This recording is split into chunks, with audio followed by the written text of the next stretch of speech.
अवधूत चिंतन श्री गुरुदेव दत्त श्री स्वामी समर्थ.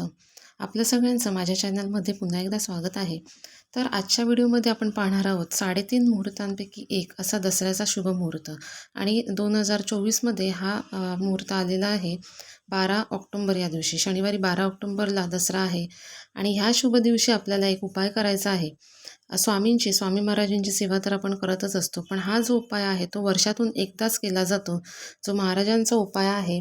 आणि आपल्याला आपल्या प्रत्येक कामामध्ये यश मिळण्यासाठी, विजय प्राप्त करण्यासाठी ही सुवर्ण संधी वर्षातून एकदा मिळते. त्यामुळे व्हिडिओ आपण शेवटपर्यंत नक्की पहा. आता बघा, दसऱ्याच्या दिवशी आपट्याच्या पानांना फार महत्त्व असतं. म्हणजे या दिवशी आपण या पानांना सोनं म्हणत असतो आणि हे जे सोनं आहे ते एकमेकांना वाटत असताना आपण सोनं घ्या, सोन्यासारखे राहा अशा शुभेच्छा देत असतो. या दिवशी या पानांना सोनं का म्हटलं जातं, तर भगवान कुबेरांनी या दिवशी सोन्याच्या मुद्रांचा वर्षाव जो आहे तो केला होता पृथ्वीवरती. आणि शमी वृक्षावरती आणि आपट्याच्या वृक्षावरती ह्या मुद्रांचा वर्षाव झाला होता. म्हणूनच ह्या पानांना आपण सोनं असं म्हणतो त्या दिवशी, दसऱ्याच्या दिवशी. आणि हा सोन्याच्या मुद्रांचा वर्षाव जो आहे तो कशासाठी केला होता, तर याच दिवशी प्रभू श्रीरामांनी रावणाचा वध करून लंकेवरती विजय प्राप्त केला होता.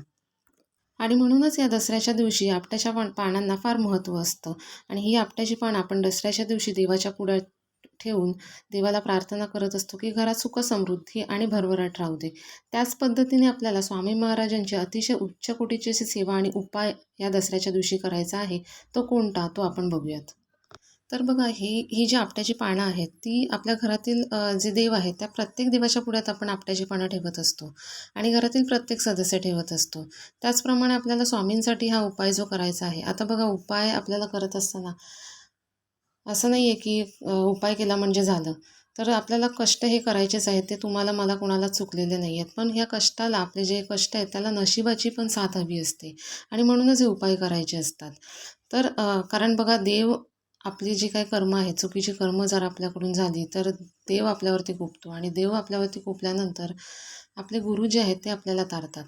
आणि साक्षात गुरु जर आपले नाराज झाले तर आपल्याला देव पण काहीच मदत करू शकत नाहीत. म्हणूनच स्वामींसाठी आपल्याला उपाय जो आहे तो करायचा आहे. तर बघा, दसऱ्याच्या दिवशी आपण आपल्या घरातील सगळ्या देवांच्या पुढ्यात आपण आपट्याचं पान जे आहे ते ठेवत असतो. त्याचप्रमाणे आपल्याला स्वामींच्या पुढ्यात देखील आपट्याचं पान जे आहे ते ठेवायचं आहे. पण हे ठेवत असताना आपल्याला अडीच आपट्याचं पान, म्हणजे 2 पूर्ण अख्खी आपट्याची पानं आणि तिसरं जे पान आहे त्यातलं आपल्याला अर्धं घ्यायचं आहे. असं अडीच आपट्याची पानं आपल्याला स्वामींच्या पुढ्यात जी आहे ती ठेवायची आहेत. बघा, तुम्हाला व्हिडिओमध्ये ज्याप्रमाणे दिसत आहे ती 2 आपट्याची पानं आहेत आणि ही 2 अख्खी आपट्याची पानं आणि त्यामध्ये ह्यातलं अर्धं, म्हणजे अख्खं आपट्याचं जे पान आहे त्यातलं अर्धं, अशी आपल्याला 2 अख्खी आणि तिसरं जे पान आहे त्यातलं अर्धं आपट्याचं पान, म्हणजे अशी टोटल अडीच आपट्याची पानं. तुम्हाला कळलंच असेल मला काय म्हणायचं आहे ते. तर अशी अडीच आपट्याची पानं आपल्याला घ्यायची आहेत आणि ती स्वामींच्या पुढ्यात आपल्याला ठेवायची आहेत. म्हणजे स्वामींना आपल्याला ही अडीच आपट्याची पानं अर्पण करायची आहेत आणि त्यांना मनोभाव प्रार्थना करायची आहे की स्वामी, सोनं घ्या, सोन्यासारखे राहा, त्याचप्रमाणे माझ्या घरात देखील सुख समृद्धी आणि शांतता जी आहे ती नांदू देत. ही जी अडीच आपट्याची पानं आहेत त्याच्यावरती सेवा काय करायची आहे ती मी तुम्हाला पुढे सांगतेच, पण त्याआधी ही आपट्याची पानं आपण अर्पण केल्यानंतर बाकीची जी पानं आहेत ती तुम्ही बाकीच्या देवांना जी पानं अर्पण केलेली आहेत ती तुम्ही दुसऱ्या दिवशी निर्माल्यात टाकालच. पण ही अडीच आपट्याची जी पानं आहेत स्वामींच्या पुढ्यात ठेवलेली, ती आपल्याला निर्माल्यामध्ये टाकायची नाही आहेत. तर मग काय करायचं, तर थोड्या वेळाने, म्हणजे साधारण तुम्ही 6:30 7पर्यंत ही जी पानं आहेत आपट्याची ती आपण देवांना आणि स्वामींना अर्पण करणार. तर साधारण 10 रात्री 9:30-10च्या दरम्यान ही आपट्याची पानं आपल्याला घ्यायची आहेत आणि आपल्या तिजोरीमध्ये किंवा मग आपल्या पर्समध्ये आपल्याला ठेवायची आहेत. तुम्ही ही पानं तिजोरीत ठेवणार असाल तर काही हरकत नाही, पण जर पर्समध्ये ठेवणार असाल तर खास महिलांनी अशा ठिकाणी ठेवा जिथे मासिक धर्म जेव्हा असेल त्यावेळेला त्या पानांना हात लागणार नाही. आता ही जी पानं आपण ठेवलेली आहेत त्याचं करायचं काय, तर बघा, आपली जी महत्त्वाची कामं आहेत, म्हणजे तुमचं काही इंटरव्ह्यू असेल तुमचा किंवा मग बिझनेस तुमची डील असेल, त्याचप्रमाणे तुम्हाला घर घ्यायचं आहे, गाडी घ्यायची आहे किंवा मग कोर्ट कचेरीचं तुमचं जर काय काम असेल, तर ह्या महत्त्वाच्या कामांमध्ये आपल्याला विजय मिळावा, विजय प्राप्ती व्हावी. अर्थात दशमीच्या दिवशी आपण हा उपाय जो आहे आपट्याच्या पानांचा तो करणार आहोत. त्यामुळे ह्या सगळ्या महत्त्वाच्या गोष्टींमध्ये, आपली जी महत्त्वाची कामं आहे त्यामध्ये आपल्याला विजय प्राप्त व्हावा, त्यावेळेला आपल्याला ही पानं जी आहेत ती आपल्याबरोबर घेऊन जायची आहेत. अर्थात ही पानं अशीच उचलून घेऊन जायची नाही आहे, त्यावरती सेवा करायची आहे आपल्याला. ती सेवा काय ती मी सांगते. पण ही सेवा आता जेवढी सेवा सांगणार आहे तेवढी सेवा करावीच लागेल.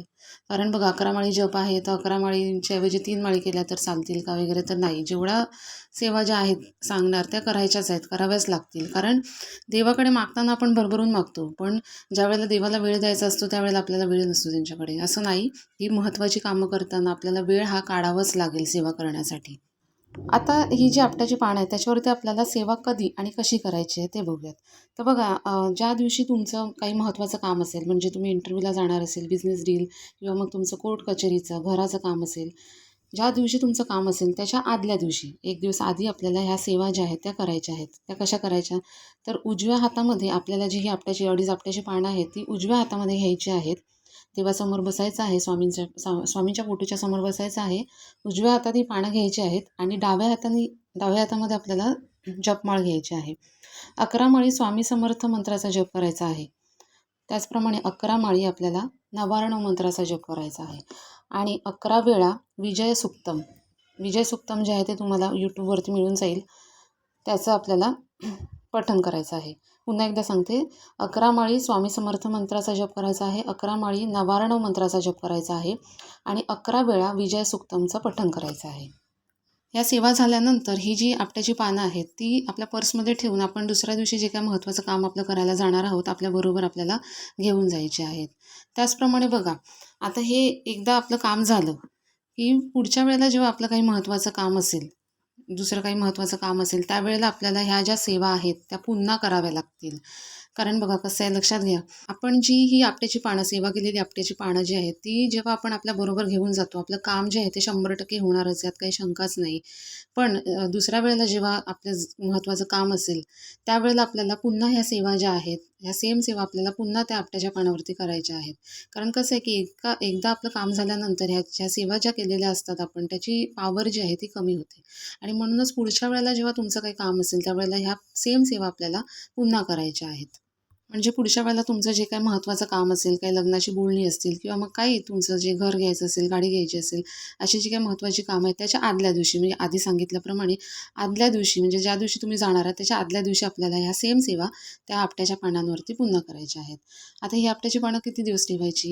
तर पुढच्या वर्षीपर्यंत, पुढच्या वर्षीच्या दसऱ्यापर्यंत आपल्याला ही आपट्याची पानं आपल्या तिजोरीमध्ये वगैरे ठेवायची आहेत किंवा मग आपल्या पर्समध्येच आपण ठेवली तरी चालतील, ठेवायचे आहेत. आणि पुढच्या वर्षी दसऱ्याला ही आपल्याला निर्माल्यामध्ये टाकायची आहे आणि पुढच्या वर्षी जी आपण नवीन पानं ठेवणार त्यावरती आपल्याला सेम सेवा पुढच्या वर्षी करायच्या आहेत.